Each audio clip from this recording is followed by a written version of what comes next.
Well, welcome along to another edition of Super 7, a show where we ask a current or former rider to tell us about his dream team, his ultimate lineup, his Super 7. My name is John McGilvery. And I'm Liam Rudden. And yeah, as always, we're looking for that dream team, a team of favourite riders, whether it's somebody that the rider in question watched as a child, whether it's somebody they took to the track with, or whether it's a legend of the sport. We want to know who they would put together in their dream team. And we have a legend of the sport, I suppose, with us today as well to tell us his dream team. We're going to head to the other side of the pond. And as always, I'll let John do the honours. Yeah, we're going stateside to speak to a man who will no doubt have some stories to tell. We are absolutely delighted to be joined by Billy Janniro. Billy, thank you for joining us on Super 7. No problem. Thanks, guys. How is life for you over in America just now? Obviously, tough times here in the UK and in America. How are you all coping over there? Oh, pretty good. This COVID has everybody struggling a little bit some way or another. So just trying to get up every day and go to work and do what I got to do. And one of the things I wanted to ask you, Billy, just to jump in, is we've spoken to guys on here who have talked about riders from the 80s, the 90s, who have came over to the UK to ply their trade.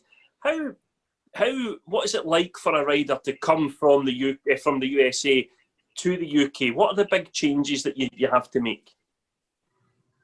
I'd say driving on the wrong side of the road was number one for me.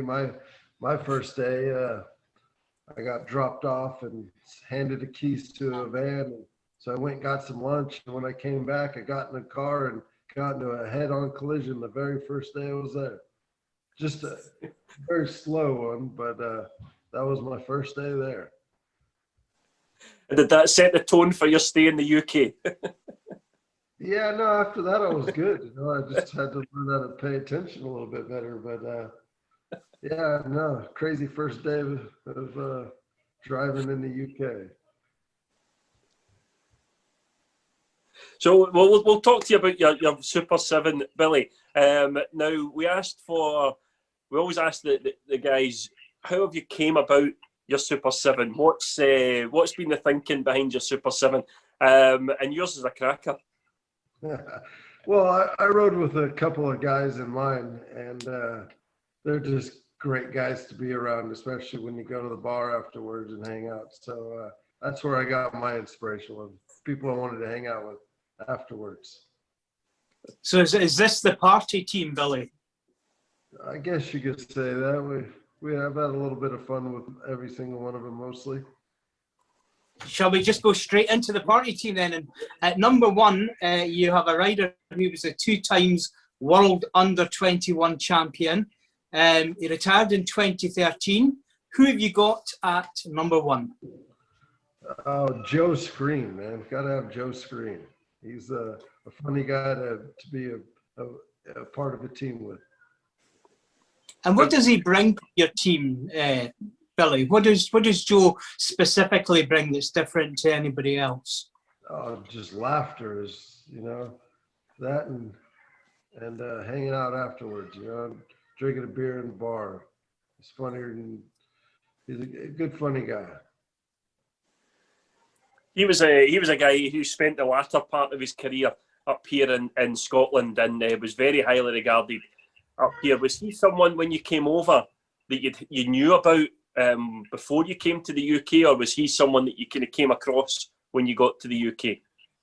I just come across when I came to the UK. I actually raced with them in Sweden one year and just got to know them and hang out with them, and stories we have to tell that we can't. So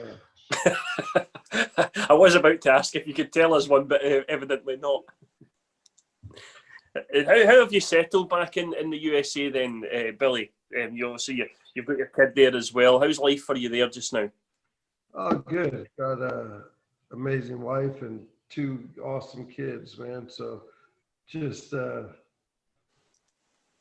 growing up and hanging out with them is amazing. Hello. He just wants to be a part of it. Say hi. Hi. Hi there. What's your name? His name's Ricky.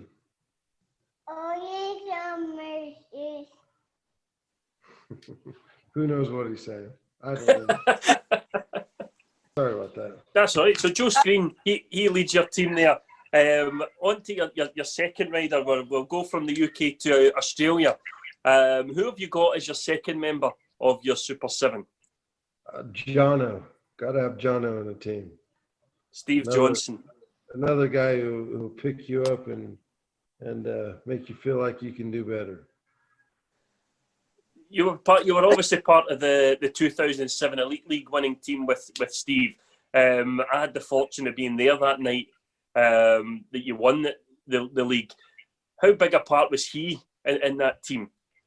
It was a big part. That was actually one of the best teams I've ever been on because, if one guy had a bad meeting, the next guy would just be there to pick it up and so on and so forth. And Jono was just a funny guy, made you laugh all the time.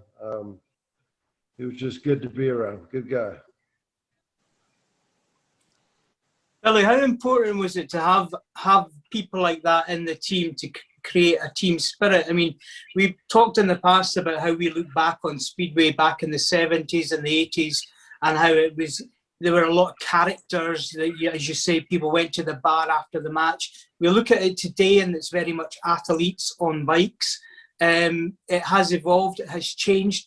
How big a part was not the social life, but the interaction, the friendships between the riders and teams that were successful?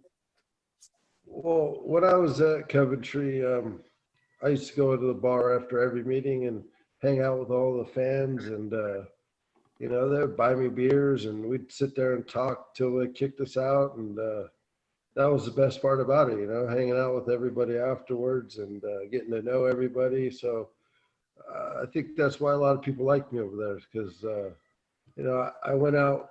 We used to have a big rivalry with Wolverhampton and Bellevue, Manchester. And I'd go out and stand with their fans and root on their team, against my team when I got injured and just fun stuff like that, man. Getting to know people. We often talk on here about how it's a family, a Speedway family. Billy, did you feel that you were part of that family very quickly when you got to the UK? Yeah, especially when Sandu took over. He was the best boss ever, that guy, he wanted to have the best team out there and he didn't care what it took in the end, so that guy was pretty good guy, he took care of all those riders and made us feel special. What was the atmosphere like in the pits that year when you won? Was it different to other years? Did you feel something in the air that it was special? I don't know what it was, but we just, every track we went to, we every away match we went to, I think we beat I think it was 21 away matches in a row or something like that, or 21 matches in a row without losing. And that set us up for the end of the year. And we had a great end of the year. We won all 3 trophies and it was a good year for us. Well, Billy, we're going to go to your number 3 now, and we're going to head to the States again for this number 3 rider, a rider who's familiar to John and I. Who have you got at number 3, and why have you got him in your team? Ryan Fisher, because we grew up racing each other as young kids. I remember racing him when I was 12, 13 years old. So we just always been really good friends, and we can not talk to each other for a couple of years and then get on the phone, and it was like it was yesterday the last time we talked. So yeah, definitely Ryan Fisher. Good guy. And what does he bring to the team? I mean, Ryan I know he had a bit of a reputation for being a hard rider, and he was an exciting rider to watch. Did you enjoy racing with him? Yeah, we did a lot of stuff. We lived together for many years in the UK. So, it's not just the writing part, it was the hanging out with them, and some of the stuff we got into was just unreal. So yeah, that's why I Well, picked Ryan. he could. I remember being in Reading or Coventry, 2008, with myself, Derek Snedden, Andrew Tully, Thomas Jonassen, and Ryan Fisher, all part of the 2008 team, and it got unbelievably out of hand. And Ryan Fisher was the best behaved there. I don't I'm telling you, he was, because he was a man with a few stories as well. He liked to meet in the bar afterwards, I'm sure. Oh yeah, some of the stories, and 90% of them include the beer. Definitely that. Ryan was always, when he was up here with Edinburgh, he was always, I don't want to say a wind-up merchant, but he kind of was. He liked, especially at Glasgow, he liked to wind the fans up and create a kind of the pantomime villain, if you like. Has that always been Ryan's style, or has he always just been a bit of a showman? No, I don't know what it is, but when Ryan would have a bad race or lose a race, he would come in and throw his toolbox or his helmet or everything he could that was in his way. So, I mean, I've seen the guy get mad, and he said, man, this is costing me a lot of money, act like a fool. So he started punching himself in the face. And next thing you know, he's got black eyes and walking around with black eyes because he punched himself. Oh, man, the stories we have are unreal. He was a character. I know nothing about Speedway mechanicking, and ended up having to help him one night at Somerset. And yeah, he was extremely hard on himself, but he just wanted to be a winner. Oh yeah, no, that's what you get with Ryan. He doesn't give up for 4 laps. So we head to number 4, and we've got a big name this time. Definitely, he's a 6-time world champion. Who's at number 4, Billy?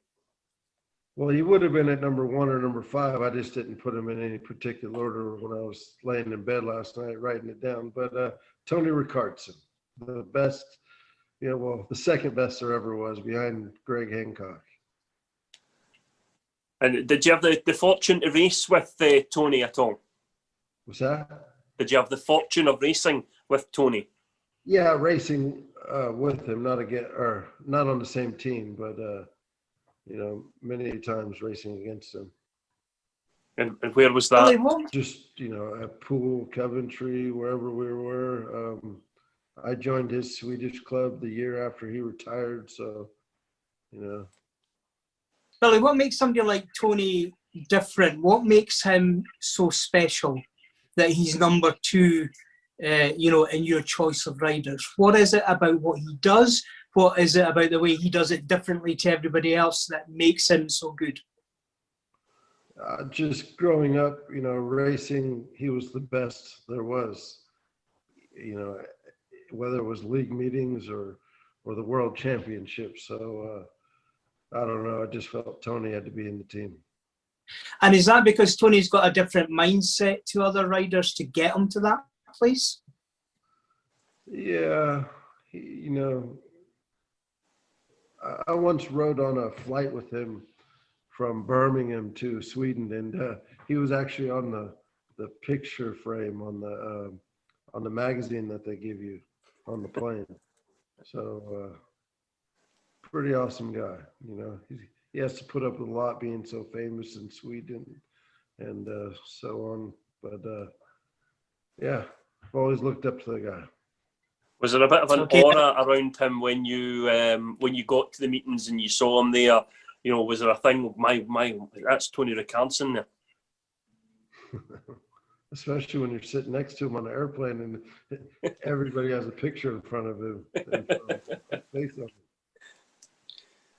How did he react to that? How did he react when he saw that he was on the magazine? And I take it people were sort of looking at the magazine and then looking at him and checking the magazine again. Oh, yeah, no, that was funny.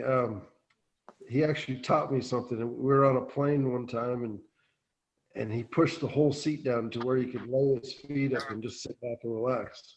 I didn't know they could do that, so it was funny. It's called Okay, first class, mate. That's Tony at number 4. We've got a character that we know well at number 5. He's a 4-time South Australian champion. He's one of the great showmen of the sport, and we've had the pleasure of interviewing him ourselves. Who have you got at number 5? Shane Parker. Funny guy. He's a great guy to be around. I don't think I've ever raced with him on a team, but he was just funny to be around, you know. One of the guys. He's a bit of a party animal as well, because he was telling us stories about having to drag Darcy Ward away from the bars when they had a meeting the next morning. I mean, did you ever go partying with him? Not too often, but you know, I've seen him at a couple of Speedway events, and we drank our fair share of alcohol together. As Liam said, he was quite a showman. Do you think that's something that's missing from the current riders that are there? You know, is there people who you want to pay the money to go through the gate, people that make you come back for more and more? Yeah, I remember we were racing at Peterborough. He was a part of Peterborough, and I was racing for Coventry at the time. And he comes up to me and goes, "Hey, let's start a fight." So, no, this is a good one. So Ryan Sullivan actually took out Lee Richardson in this race, and so I'm on the track trying to help Lee out, and he comes up on me and taps me on the shoulder and says, "Let's do this." So I grab him and I throw him on the ground, and I start punching him. And next thing you know, my dad comes over and pushes me off him, and he's got his knee on Shane Parker's chest, and he's got his arm up and he's about to hit him. And I'm like, "Dad, no." And then I had some sponsors in the crowd, and they almost got into a fight with some other Peterborough fans, you know, and it turned into a shit show, to tell you the truth. Billy Hamill's mechanic, Mick, he broke the ambulance guy's finger. Everybody was fighting everybody, and it was all a joke. and then somebody sent us a newspaper from Peterborough the next day with a picture of my dad on top of Shane with his hand in the air, going to punch him. So, He certainly wasn't joking, was he? Let's start a fight, and he almost starts a stadium-wide brawl. Yeah, no, it was wild, man. I'm surprised neither of us got fined for that, but it was all a joke, and it was kind of a setup, but we forgot to tell a bunch of people, and next thing you know, mechanics are fighting each other, and it was a bit of a wild one. He was famously told the story on here about how Edinburgh fans had called him a baby because he turned up and they didn't want to ride because the track was too wet. And the next time he turns up with a big dummy and a nappy to go and do the parade. You know, that was the kind of guy that Shane is. Yeah, funny guy, yeah. Billy, do you miss those days? Of course, man. Of course I miss them. They were some of the best times of my life, hanging out and driving 24 hours to go race. I mean, all sorts of crazy stuff went on that I miss. What was your highlight of your time in the UK? Oh, highlight.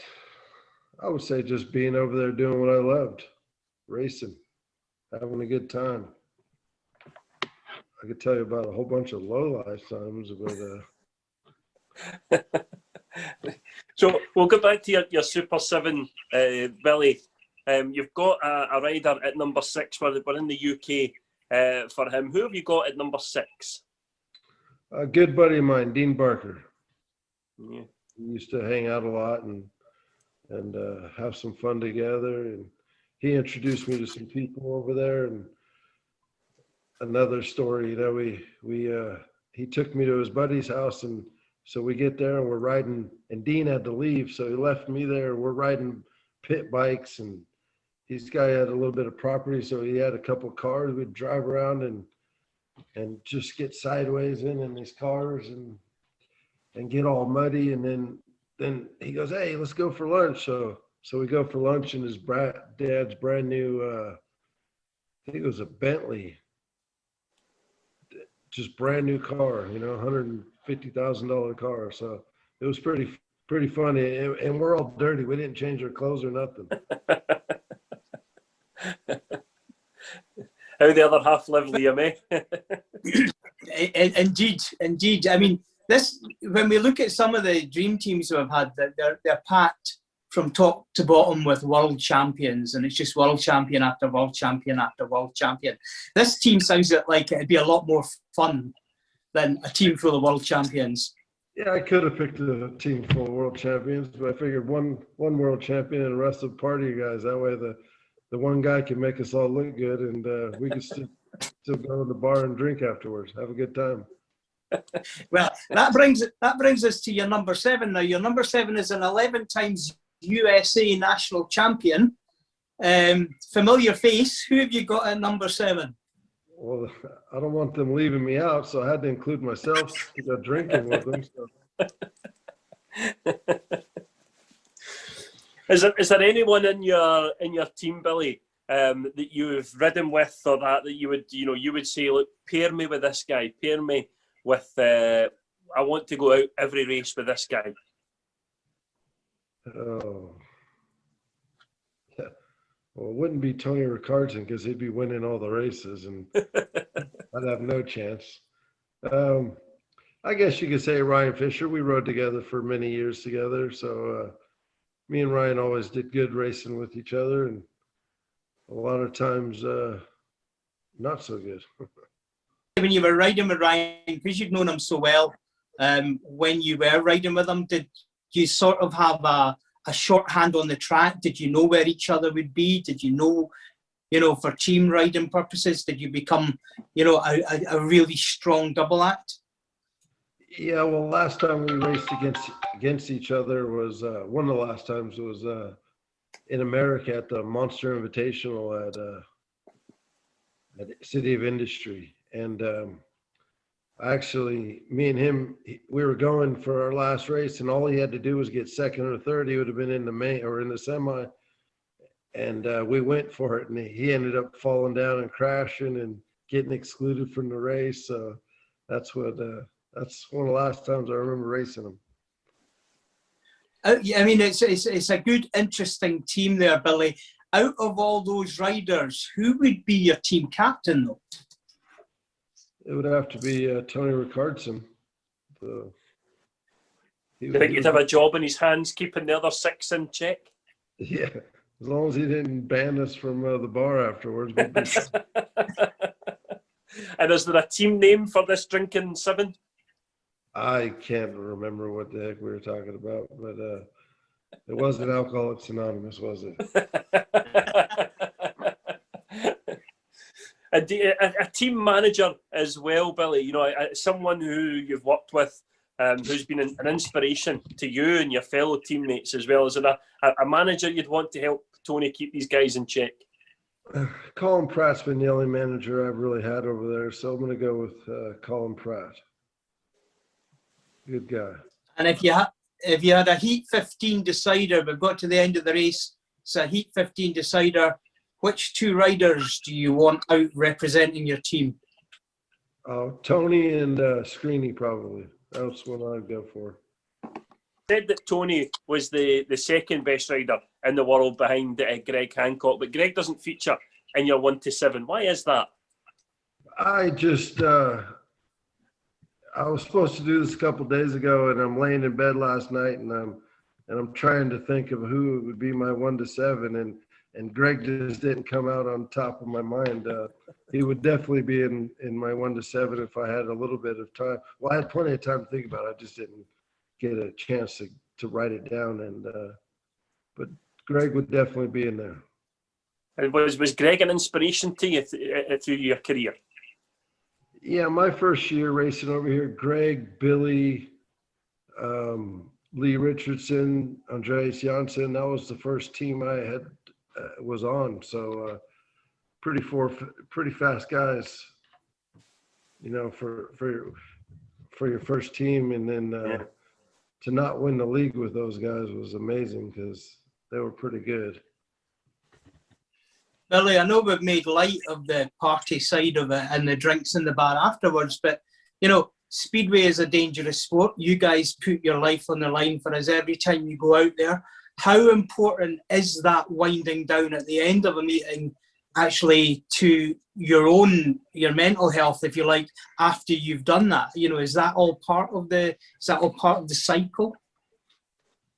For me, it was, and I guess I'm one of the last, you know, hardcore guys to go out. I guess it's turned pretty professional since I left racing over there, and I hear not very many racers go into the bars nowadays. So it's kind of sad to see because the fans don't get to see that side of it anymore. But you know what, you got to do what you do, what makes it work for you. So I guess if these guys don't drink, maybe it's better for them. So you're glad that in your case you raced in the era that you raced in.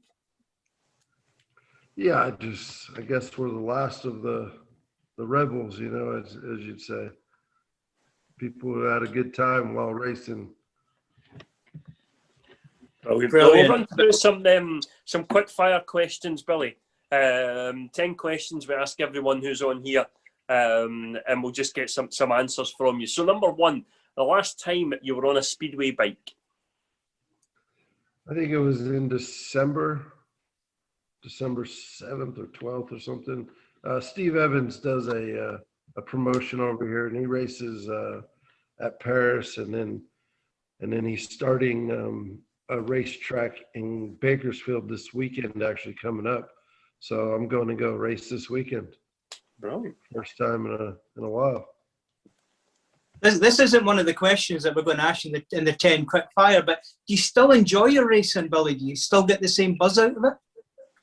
Yeah, you know, I'm racing against all these kids nowadays, and for the longest time there, it was me and Hamill just pretty much destroying everybody. And now that these kids are getting better, man, I'm talking Brock Nickel, Luke Becker, Max Rummel, Dylan Rummel.